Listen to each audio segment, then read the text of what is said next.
ಅಂಜಲಿ, ಈಗ ನಮ್ಮಿಬ್ಬರ ಮಧ್ಯ ನಡೆದಿರೋದು ಮನೆಯವ್ರಿಗೆ ಯಾರಿಗೂ ಗೊತ್ತಾಗಲ್ಲ ಅಲ್ಲ?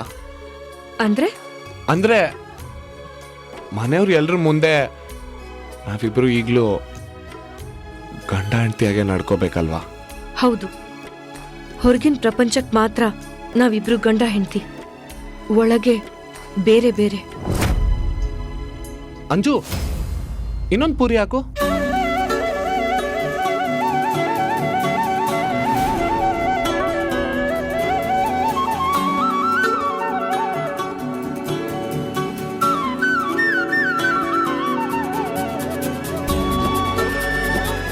ಯಾಕೆ ಹಾಗೆ ನೋಡ್ತಿದ್ಯಾ? ಇನ್ನೊಂದು ಪೂರಿ ಹಾಕು.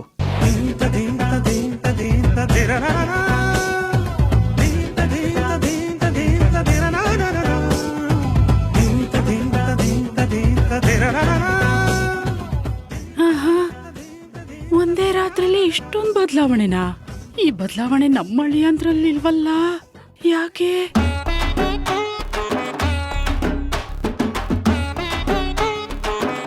ಒಂದ್ ವೇಳೆ ಬದಲಾವಣೆ ಆದ್ರೂ ಎಲ್ರ ಮುಂದೆ ತೋರ್ಸ್ಕೊಳಲ್ಲ ಅನ್ಸುತ್ತೆ. ಏನೋ ಮಗನೆ, ಒಂದೇ ದಿನದಲ್ಲಿ ಇಷ್ಟೊಂದು ಚೇಂಜಸ್? ನನ್ಗಂತೂ ತುಂಬಾ ಖುಷಿ ಆಯ್ತಪ್ಪ. ಇದೇ ಜೋಶಲ್ಲಿರೋ, ಆದ್ರೆ ತುಂಬಾ ಸ್ಪೀಡು ಒಳ್ಳೇದಲ್ಲ.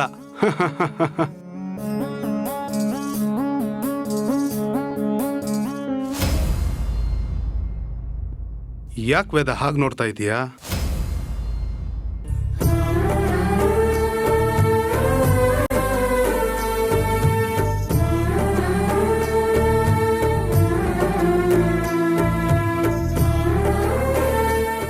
ನಿಮ್ಗೆ ಇನ್ನೊಂದು ಪೂರಿ ಬಡಿಸ್ಲಾ? ಸಾಕು.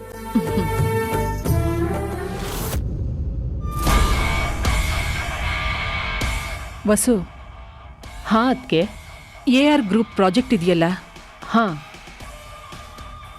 ಅದನ್ನು ಇನ್ನು ಮುಂದೆ ಕಾವ್ಯ ಮತ್ತು ಸಿದ್ಧಾರ್ಥ್ ನೋಡ್ಕೋತಾರೆ.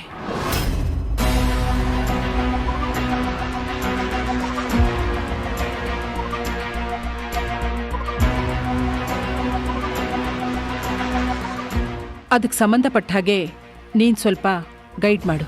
ಕಾವ್ಯಂಗ ಅಂದ್ರೆ ಕಾವ್ಯ ಆಫೀಸಿಗೆ ಬರ್ತಿದ್ದಾಳ? ಕಾವ್ಯ, ವೆರಿ ಗುಡ್ ಡಿಸಿಷನ್. ಇಲ್ಲ, ಅದು ಅತ್ತೆ ಆಕ್ಚುಲಿ ಇದನ್ನ ನಾನೇ ಡಿಸೈಡ್ ಮಾಡಿದ್ದು. ಯಾವತ್ತಾದ್ರೂ ಒಂದು ದಿವಸ ನಮ್ಮ ಕಂಪ್ನಿ ಬಗ್ಗೆ ತಿಳ್ಕೊಳ್ಳೇಬೇಕಲ್ವಾ? ಅದು ಇವತ್ತಿಂದನೇ ತಿಳ್ಕೊಂಡ್ರೆ ಚೆನ್ನಾಗಿರುತ್ತೆ ಅಂತ ಒಂದು ಚಿಕ್ಕ ಕನ್ಸರ್ನ್. ಸರಿ ಅದಕ್ಕೆ, ಕಾವ್ಯಂಗೆ ನಾನೆಲ್ಲ ಹೇಳ್ಕೊಡ್ತೀನಿ, ಏನು ಸಮಸ್ಯೆ ಇಲ್ಲ. ಸಮಸ್ಯೆ ಏನಿಲ್ಲ, ಆದರೆ ಕಾವ್ಯಂಗೆ ಎಲ್ಲ ಕಲಿಯೋದಕ್ಕೆ ಸ್ವಲ್ಪ ಟೈಮ್ ಬೇಕಾಗುತ್ತೆ.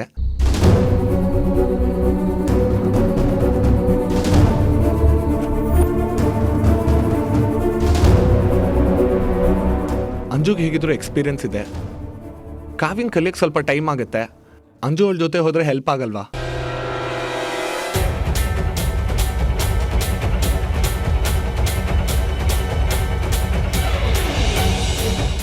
ಹಾಂ ಅದಕ್ಕೆ, ಇಬ್ರು ಆಫೀಸಿಗೆ ಕರ್ಕೊಂಡು ಹೋದ್ರೆ. ಇಬ್ರು ಆಫೀಸಿಗೆ ಹೋದ್ರೆ ಮನೆ ಕೆಲಸ ಯಾರು ನೋಡ್ಕೋತಾರೆ?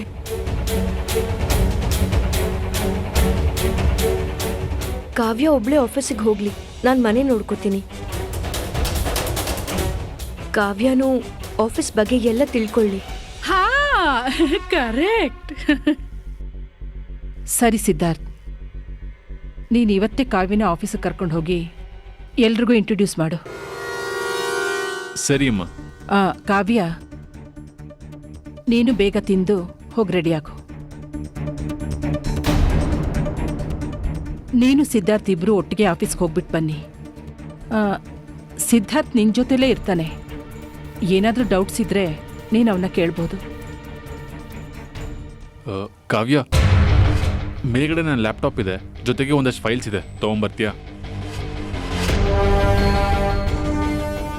ಇವಳು ಇಷ್ಟೊಂದು ಸೈಲೆಂಟ್ ಆಗಿದ್ದಾಳೆ ಅಂದ್ರೆ ಯಾವುದೋ ಸುನಾಮಿ ಬರೋ ಮುನ್ಸೂಚನೆನಾ?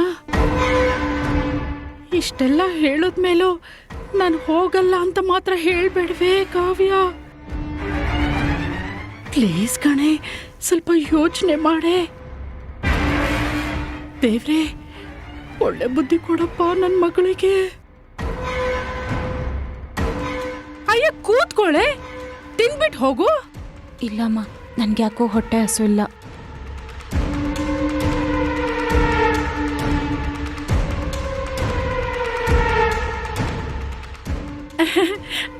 ಆಫೀಸ್ಗೆ ಹೋಗೋ ಖುಷಿಲಿ ಅವಳಿಗೆ ಹಸಿವೆ ಆಗಿಲ್ಲ ಅನ್ಸುತ್ತೆ. ನೀವೆಲ್ಲ ತಿನ್ನಿ ತಿನ್ನಿ.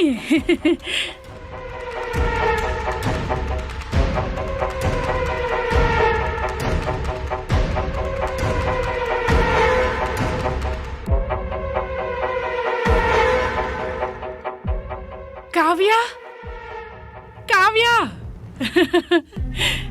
ಅಯ್ಯೋ ನನ್ಗೆ ಎಷ್ಟು ಖುಷಿ ಆಗ್ತಿದೆ ಗೊತ್ತಾ. ಇವತ್ತು ನಿನ್ನ ನನ್ ಮಗಳು ಅಂತ ಹೇಳ್ಕೊಳಕ್ಕೆ ಹೆಮ್ಮೆ ಆಗ್ತಿದೆ ಕಣೆ. ಅಮ್ಮ, ಅಂಥದ್ದೇನಾಯ್ತು ಈಗ? ಅಯ್ಯ ನೋಡ್ರಿ ನಮ್ಮ ಮಗಳನ್ನ ಎಷ್ಟು ಸಿಂಪಲ್ ಆಗ್ಬಿಟ್ಟಿದ್ದಾಳೆ ಅಂತ. ಈ ಮನೆ ಸೊಸೆ ಆಗಿತ್ತವಳು RS group of companies boss seat ಅಲ್ಲಿ ನಿನ್ನ ನೋಡೋದೇ ಒಂದು ಖುಷಿ. ಹೌದು ಮಗಳೇ, ನೀನ್ ಆಫೀಸ್ಗೆ ಹೋಗ್ತಿರೋದು ತುಂಬಾ ಖುಷಿ ಪಡುವಂತ ವಿಷಯನೇ. ನಿನ್ಗಿತ್ತಲ್ಲ ಈ ಹುಡುಗ ಬುದ್ಧಿ, ಅದೆಲ್ಲ ಹೋಗಿ ಜವಾಬ್ದಾರಿ ತಾನೇ ಬರುತ್ತೆ. ನನ್ಗಂತೂ ಇವಳು ಆಫೀಸ್ಗೆ ಹೋಗ್ತಾಳೆ ಅನ್ನೋದನ್ನ ನೆನ್ಸ್ಕೊಂಡ್ರೇನೆ ಫುಲ್ ಎಕ್ಸೈಟ್ ಆಗ್ತಿದೆ. ತುಂಬಾ ಖುಷಿ ಆಗ್ತಿದೆ ನನ್ಗೆ. ಇದೇ ಕಾರಣಕ್ಕೆ ನಿಮ್ಮಮ್ಮ ರಾತ್ರಿ ಎಲ್ಲ ನನಗೆ ನಿದ್ದೆ ಮಾಡಕ್ಕೆ ಬಿಟ್ಟಿಲ್ಲಮ್ಮ. ಇಡೀ ರಾತ್ರಿ ಕನ್ವರ್ಸ್ತಾನೆ ಇದ್ಲು, ನನ್ನ ಮಗಳು ಆಫೀಸ್ಗೆ ಹೋಗ್ತಾಳೆ, ನನ್ನ ಮಗಳು ಆಫೀಸ್ಗೆ ಹೋಗ್ತಾಳೆ ಅಂತ. ಏನಪ್ಪ, ಆಲ್ ದ ಬೆಸ್ಟ್ ಕಂದ, ಆಲ್ ದ ಬೆಸ್ಟ್. ಅಯ್ಯ, ಇವಳು ಖುಷಿನೇ ಆಗಿಲ್ವಾ ಅಂತೀನಿ. ಯಾಕೇನು ಮಾತಾಡ್ದೆ ಹಾಗೆ ಹೋಗ್ಬಿಟ್ಲು? ಮೊದಲನೇ ಸರ್ತಿ ಜವಾಬ್ದಾರಿ ಹೊತ್ಕೋತಿದ್ದಾಳಲ್ವಾ, ನರ್ವಸ್ ಆಗಿರ್ಬೇಕು ಬಿಡು, ಎಲ್ಲ ಸರಿ ಹೋಗುತ್ತೆ. ಹಾಗಂತೀರಾ? ಏನೋ ಒಟ್ನಲ್ಲಿ ಎಲ್ಲ ಒಳ್ಳೇದಾದ್ರೆ ಅಷ್ಟೇ ಸಾಕು. ಅಯ್ಯೋ,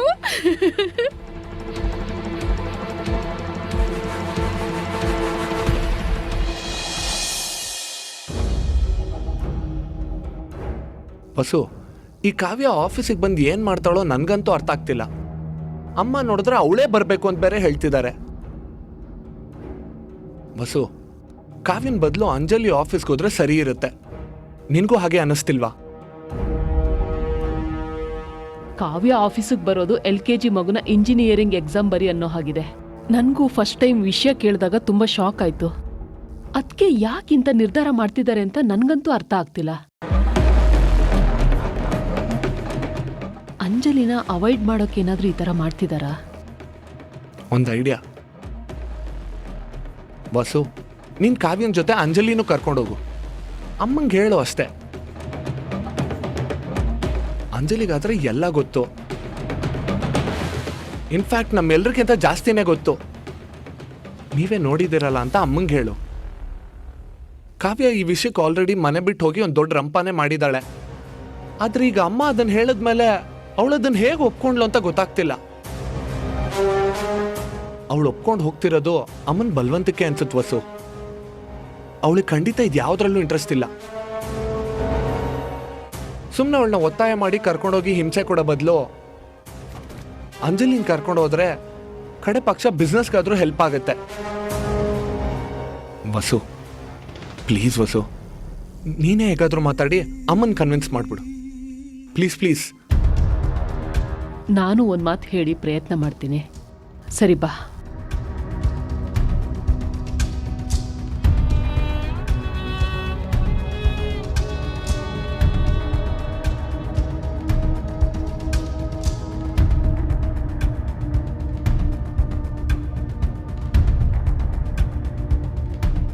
ಅದಕ್ಕೆ AR ಗ್ರೂಪ್ ಪ್ರಾಜೆಕ್ಟ್ನ ಹೊಸದಾಗಿ ಶುರು ಮಾಡಬೇಕು. ಅದನ್ನು ಎಕ್ಸ್ಪೀರಿಯನ್ಸ್ ಇರೋರು ಹ್ಯಾಂಡ್ಲು ಮಾಡಿದ್ರೆ ಚೆನ್ನಾಗಿರುತ್ತೆ. ಬಟ್ ಕಾವ್ಯ ಇದನ್ನು ಹ್ಯಾಂಡ್ಲು ಮಾಡ್ತಾಳೆ ಅಂತ ಅನ್ಸಲ್ಲ. ನನ್ನ ಪ್ರಕಾರ ಅಂಜಲಿ ಆಫೀಸ್ ವಿಷಯದಲ್ಲಿ ಇನ್ವಾಲ್ವ್ ಆದರೆ ಚೆನ್ನಾಗಿರುತ್ತೆ. ನಮ್ಮ ಬಿಸ್ನೆಸ್ಗೆ ತುಂಬ ಹೆಲ್ಪ್ ಆಗುತ್ತೆ. ಇದು ನನ್ನ ಪರ್ಸ್ನಲ್ ಒಪಿನಿಯನ್ ಅಷ್ಟೇ. ಹಾಗಂತ ಕಾವ್ಯ ಬರೋದು ಬೇಡ ಅಂತ ನಾನು ಹೇಳ್ತಿಲ್ಲ.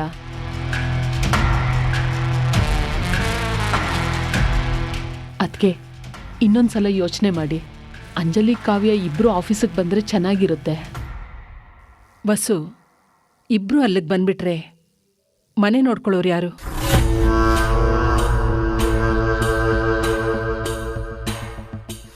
ಅಂಜಲಿ ಮನೆ ಕೆಲಸನ ಚೆನ್ನಾಗಿ ಮಾಡ್ತಾಳೆ. ಅವಳು ಆಫೀಸಿಗೆ ಬರೋದು ಬೇಡ, ಕಾವ್ಯನೇ ಬರಲಿ. ಅವಳಿಗೆ ಈಗಲೇ ಪ್ರಾಜೆಕ್ಟ್ನ ಹ್ಯಾಂಡ್ಲ್ ಮಾಡೋಕ್ಕೆ ಬಿಡೋದು ಬೇಡ. ಮೊದಲು ಸ್ವಲ್ಪ ಟ್ರೈನ್ ಆಗಲಿ, ಆಮೇಲೆ ಬೇಕಾದರೆ ಅವಳಿಗೆ ಜವಾಬ್ದಾರಿನ ಕೊಡೋಣ. ಏನಂತೀಯ?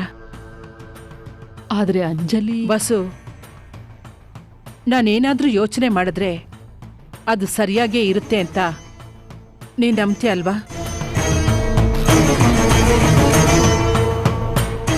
ಪ್ರಪಂಚ ಸುತ್ಕೊಂಡು ಬಂದವ್ರಿಗೆ ಮನೆ ಜವಾಬ್ದಾರಿ ಏನು ಅಂತ ಗೊತ್ತಾಗ್ಲಿ. ಕಾವ್ಯ ಇಲ್ಲೇ ಬೆಳೆದವಳು, ಅವಳಿಗೆ ಜವಾಬ್ದಾರಿ ಅನ್ನೋದಿಲ್ಲ. ಸೊ ಹಾಗಾಗಿ ಅವಳು ಹೊರಗಡೆ ತಿರುಗಾಡಬೇಕು, ಬಿಸ್ನೆಸ್ಸು, ಮಾರ್ಕೆಟು ಎಲ್ಲ ತಿಳ್ಕೋಬೇಕು.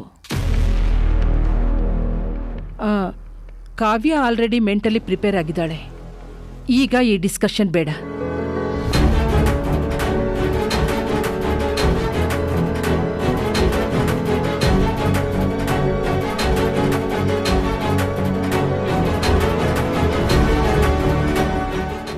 ಸಿದ್ದು, ಮಾ, ಕಾವ್ಯ ಹುಷಾರಮ್ಮ. ಕಾವ್ಯ, ಆಲ್ ದಿ ಬೆಸ್ಟ್ ಕಣೆ.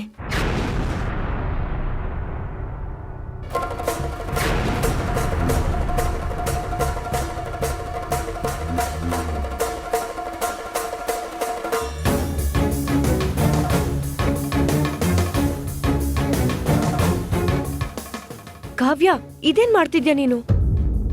ಅತ್ತೆ, ನಾನು ಆಫೀಸ್ಗೆ ಹೋಗ್ತಾ ಇಲ್ಲ.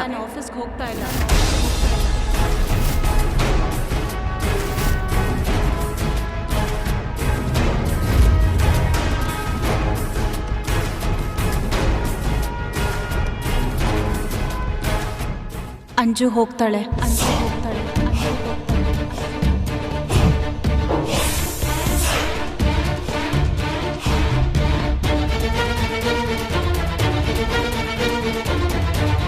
ಹೌದು ಅಂಜು, ಇವತ್ತಿಂದ ನೀನು ಆಫೀಸ್ಗೆ ಹೋಗು.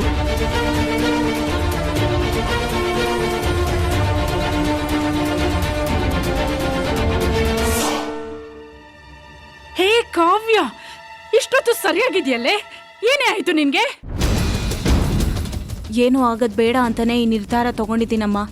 ಆದರೆ ನೀವೆಲ್ಲರೂ ಸೇರಿ ನನ್ನನ್ನು ಆಫೀಸಿಗೆ ಕಳಿಸ್ಬೇಕು ಅಂದ್ಕೊಂಡಿದ್ರಿ. ಕೋಪ ಮಾಡಿಕೊಂಡು ನಾನು ಮನೆ ಬಿಟ್ಟು ಸಹ ಹೋಗಿದ್ದೆ. ಆಮೇಲೆ ನನಗೂ ಅನ್ನಿಸ್ತು ನೀವು ಯೋಚನೆ ಮಾಡಿದ್ದು ನನ್ನ ಒಳ್ಳೇದಕ್ಕೆ ಅಂತ. ಆದರೆ ನನ್ನ ಮನಸ್ಸಲ್ಲಿ ಏನೋ ಒಂದು ಗೊಂದಲ ಇತ್ತು. ಆಫೀಸಿನ ವಿಷಯಕ್ಕೆ ನಾನು ಸೂಟ್ ಆಗಲ್ಲ ಅತ್ತೆ. ಅದೆಲ್ಲ ನನ್ನ ತಲೆಗೆ ಹತ್ತೋದಿಲ್ಲ ಅಂತ ನನಗೆ ಅನ್ನಿಸ್ತಾನೇ ಇತ್ತು. ನಾನು ಇಂಟ್ರೆಸ್ಟ್ ಕಳ್ಕೊಂಡು ಆಮೇಲೆ ಬಿಸ್ನೆಸ್ಸಲ್ಲಿ ಸಮಸ್ಯೆ ಆಗತ್ತೆ ಅನ್ನೋ ಭಯ ಇತ್ತು. ಇದ್ಯಾವುದು ಆಗೋದು ಬೇಡ ಅಂತ ಅಂಜುನೇ ಆಫೀಸ್ಗೆ ಹೋಗೋದು ಕರೆಕ್ಟ್ ಅನ್ನಿಸ್ತು.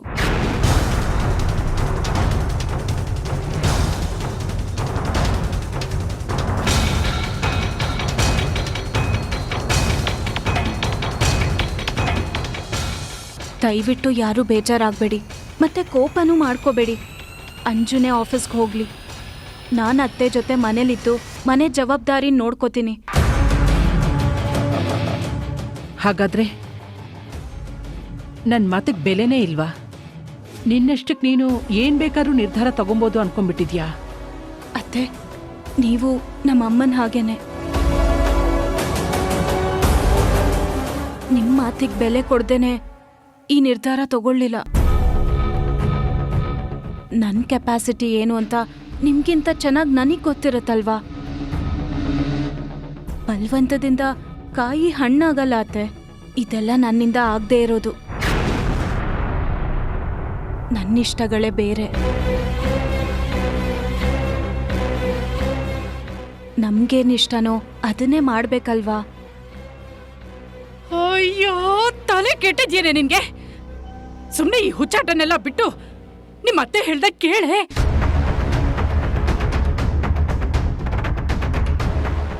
ಕಾವ್ಯ, ಇಟ್ಸ್ ಓಕೆ. ನಿನ್ ಕೈಲಿ ಇದೆಲ್ಲ ಆಗಲ್ಲ ಅಂತ ಯಾಕೆ ಅನ್ಕೋತಾ ಇದೆಯಾ? ಸ್ವಲ್ಪ ಡೆಡಿಕೇಶನ್ ಇದ್ರೆ ಸಾಕು, ಇದನ್ನೆಲ್ಲ ತುಂಬಾ ಈಸಿಯಾಗಿ ಕಲ್ತ್ಕೋಬಹುದು. ಇಲ್ಲ ಸಿದ್ಧಾರ್ಥ ಅವರೇ, ಈ ಆಫೀಸು ಬಿಸ್ನೆಸ್ ವಿಷಯದಲ್ಲಿ ತುಂಬಾ ದಡ್ಡಿ ನಾನು. ಇದ್ರಲ್ಲಿ ನನಗೆ ಇಂಟ್ರೆಸ್ಟ್ ಕೂಡ ಇಲ್ಲ. ಇಂಟ್ರೆಸ್ಟ್ ಇಲ್ಲದೆ ಇರೋ ಕಡೆ ಡೆಡಿಕೇಶನ್ ಕೂಡ ಬರಲ್ಲ. ಸರಿ ಹೋಗ್ಲಿ ಬಿಡಿ, ಎಲ್ರೂ ಯಾಕೆ ಅಷ್ಟೊಂದು ಫೋರ್ಸ್ ಮಾಡ್ತಾ ಇದ್ದೀರಾ? ಅವಳಿಗೆ ಏನಿಷ್ಟನೋ ಅದನ್ನ ಮಾಡ್ಲಿ.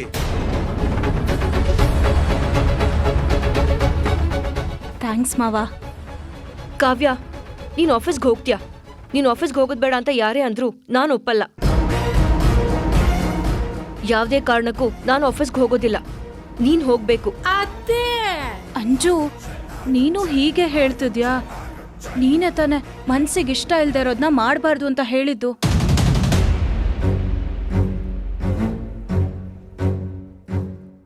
ಅಷ್ಟಕ್ಕೂ ನನ್ಗೇನ್ ಗೊತ್ತಿದೆ ಅಂತ ನಾನು ಆಫೀಸ್ಗೆ ಹೋಗ್ಲಿ? ನಿನಗೆ ಗೊತ್ತಿಲ್ಲ ಅಂದ್ರೆ ಏನು? ಏನ್ ಮುಂದೆ ಕಲ್ತ್ಕೋ ಕಾವ್ಯ. ನನಗಿದೆಲ್ಲ ತಲೆಗೆ ಹತ್ತಲ್ಲ ಅಂಜು. ನಿನ್ಗೂ ಗೊತ್ತಲ್ಲ ಈ ವಿಷಯ. ನೋಡು, ಆಫೀಸ್ ಬಿಸ್ನೆಸ್ ಬಗ್ಗೆ ನಿನಗ್ ಚೆನ್ನಾಗಿ ಗೊತ್ತಿದೆ, ಎಕ್ಸ್ಪೀರಿಯನ್ಸ್ ಇದೆ.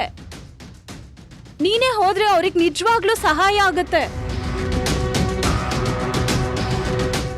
ನಿನ್ನಂತ ಬುದ್ಧಿವಂತಿಗೆ ಆಫೀಸ್ ಸೂಟ್ ಆಗತ್ತೆ.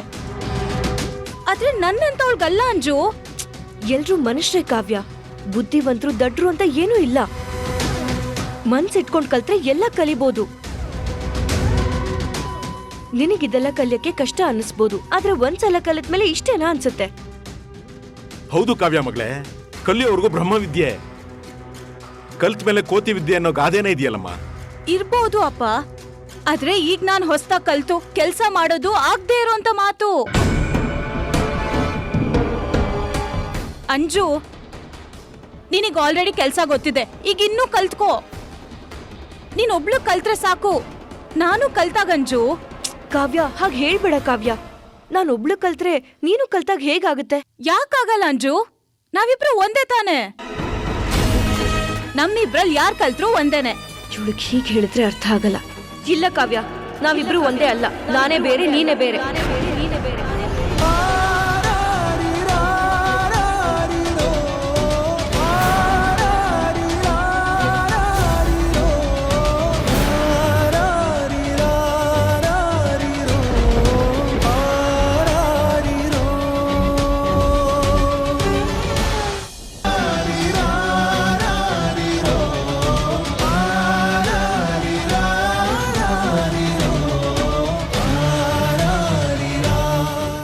ಏನ್ ಹೇಳ್ದೆ ಅಂಜು?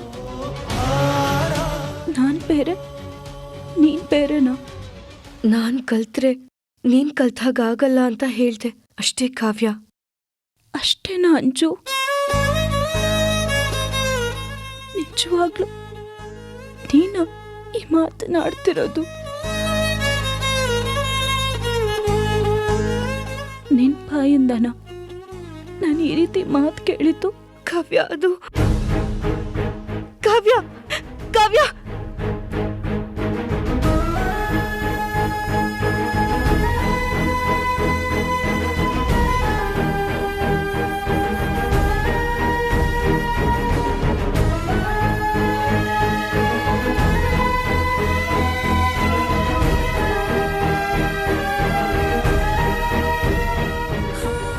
ಕಾವ್ಯ ಯಾರ ಮೇಲೋ ಕೋಪ ಮಾಡ್ಕೊಂಡ್ರೇ ಊರು ಕೇರಿ ಒಂದ್ ಮಾಡ್ತಾಳೆ.